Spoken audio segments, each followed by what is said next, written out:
स्वागत है दोस्तों आपको हमारे चैनल प्रोग्रामिंग नॉलेज में। आज हम डिस्कस करेंगे पाइथन के एल इफ स्टेटमेंट और नेस्टेड इफ स्टेटमेंट्स के बारे में। जैसा कि हमने पिछले ट्यूटोरियल्स में जाना था इफ़ एल्स स्टेटमेंट कैसे यूज़ कर सकते हैं, उसी तरह आज हम उन इफ़ स्टेटमेंट्स को लेकर और नेस्टेड इफ़ और एल्स इफ़ स्टेटमेंट के बारे में बात करेंगे, यानी कि एल इफ स्टेटमेंट को कैसे यूज़ किया जाए उसके बारे में बात करेंगे। तो पहले तो मैं एक वेरिएबल ले रहा हूँ नेम एज एन एग्जाम्पल, और फिर उसके अंदर मैं एक यूज़र से इनपुट लूँगा, for example enter a name. तो जैसे मैं यहाँ पे एंटर अ नेम डिफाइन कर रहा हूँ, तो मैं क्या करूँगा, जैसे जो इनपुट मैं यूज़र से ले रहा हूँ उसको कंपेयर करूँगा एल इफ स्टेटमेंट और नेस्ट इफ स्टेटमेंट के चलते। तो जैसे कि पिछले ट्यूटोरियल में हमने जाना था इफ़ एल्स स्टेटमेंट कैसे यूज़ कर सकते हैं, उसी तरह मैं यहाँ पे इफ़ लेकर और फिर जो नेम हमने डिफ़ाइन किया है वेरिएबल उसको लेके मैक्स के साथ कंपेयर करूँगा, यानी कि मैंने डिफ़ाइन किया हुआ है मैक्स नेम। तो जैसे मैं यहाँ पे ओपन करता हूँ तो इंडेंटेशन क्रिएट हो रहा है और इसके अंदर मैं एक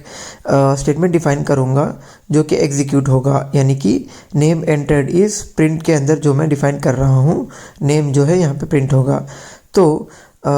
जैसे ये मैं यहाँ पे इसको अगर मैं मैक्स देता हूँ और एंटर ए नेम में और मैक्स के साथ ये मैच हो रहा है, तो ये नेम एंटर्ड इज जो है यहाँ पे प्रिंट हो जाएगा। तो अभी हम यहाँ पे यूज़ करेंगे एल इफ स्टेटमेंट। तो एल इफ के लिए हमें सिर्फ ELIF लिखना पड़ेगा, तो वो ऑटोमेटिकली आ जाएगा। तो यहाँ पे elif name equals to यहाँ पे मैं लेट से कुछ और डिफाइन कर रहा हूँ लियो। तो ये जो एल इफ है हम कई दफ़ा उसको यूज़ कर सकते हैं। तो यहाँ पे क्या होगा, अगर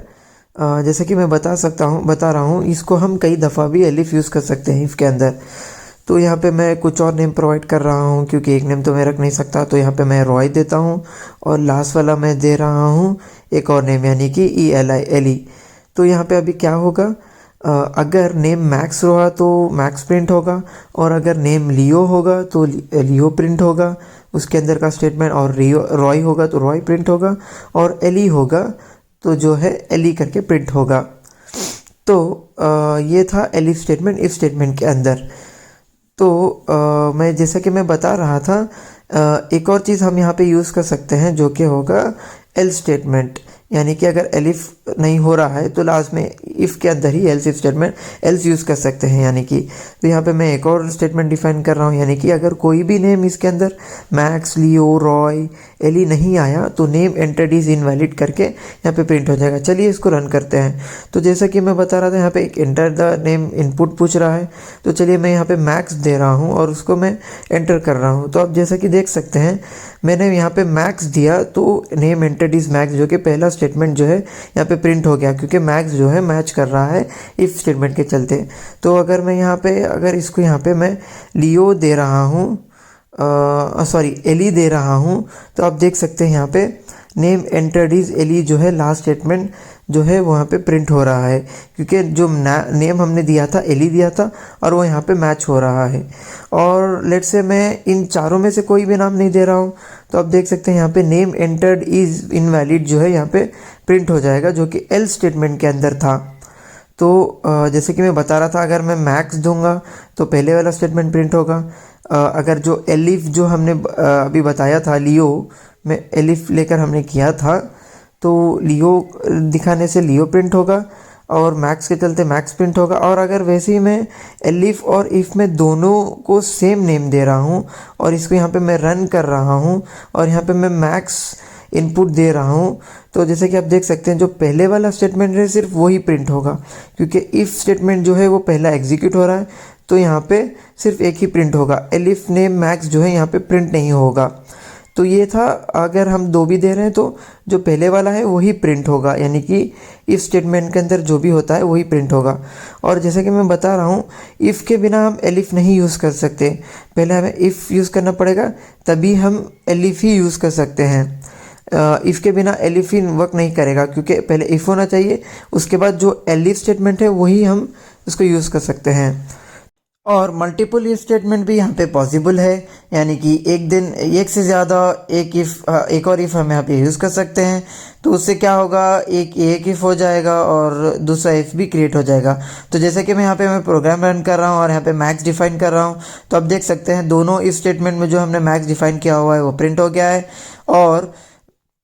पहले वाले दूसरे वाले में प्रिंट हो रहा है और यहाँ पे एक दोनों इफ़ अलग अलगली होंगे। और यहाँ पे मैं अगर इसको ये इफ़ को एलिफ बना दूँ तो यहाँ पे क्या होगा, जितने भी एलिफ होंगे वो एक ही इफ़ स्टेटमेंट के अंदर यहाँ पे उसको आ जाएंगे, यानी कि जितने भी एलिफ हैं वो इफ़ के अंदर आ जाएंगे। तो इस तरह हम एलिफ इफ़ के अंदर कैसे यूज़ कर सकते हैं हमने देखा है अभी। तो इसके बाद यहाँ पे हम अभी देखेंगे नेस्टेड इफ स्टेटमेंट। तो इसके एग्जांपल के लिए यहाँ पे मैं क्या करूँगा, एक एक्स वेरिएबल लूँगा और एक वैल्यू लूँगा 10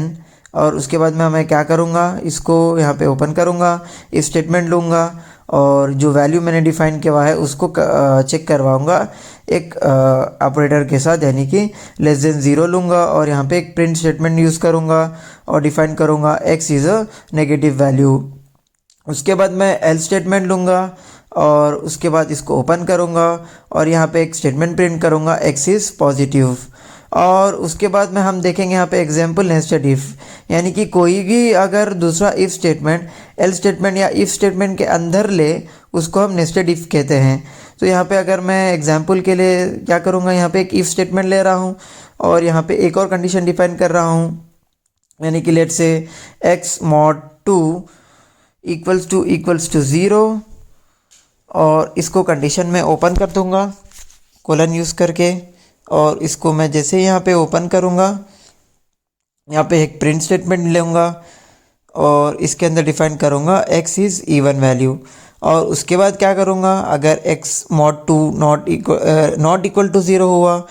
तो यहाँ पे मैं क्या करूँगा, ऑड वैल्यू उसको डिफाइन ऑड का जो है स्टेटमेंट यहाँ पे प्रिंट कर दूँगा। यानी कि अभी यहाँ पे क्या होगा, ये पहले if x is not x less than 0 check करेगा, अगर वो कंडीशन सेटिस्फाई नहीं हुआ तो एल स्टेटमेंट के अंदर जो इफ़ है उसको चेक करेगा x इज़ पॉजिटिव के प्रिंट करने के बाद आप देख सकते हैं यहाँ पे इंडेंटेशन क्रिएट हो गया है, यानी कि ये जो इफ़ स्टेटमेंट है एल स्टेटमेंट के अंदर आ रहा है और ये जो है इफ़ एल्स जो है ये ब्लॉक ऑफ कोड हो जाएगा जो कि एल्स स्टेटमेंट के साथ प्रिंट होगा। यानी कि एल्स के अंदर x इज़ पॉजिटिव प्रिंट होने के बाद ये जो कंडीशन है जो आप देख सकते हैं यहाँ पे इंडेंटेशन हमने प्रोवाइड किया हुआ है, ये जो ब्लॉक ऑफ कोड हो गया है इसको एग्जीक्यूट करेगा x लेस देन 0 हुआ तो यहाँ पे क्या होता है, अभी ये हो गया हमारा नेस्टेड इफ स्टेटमेंट, यानी कि कोई भी block of code L statement में आ गया तो वो नेस्टेड इफ हो जाएगा।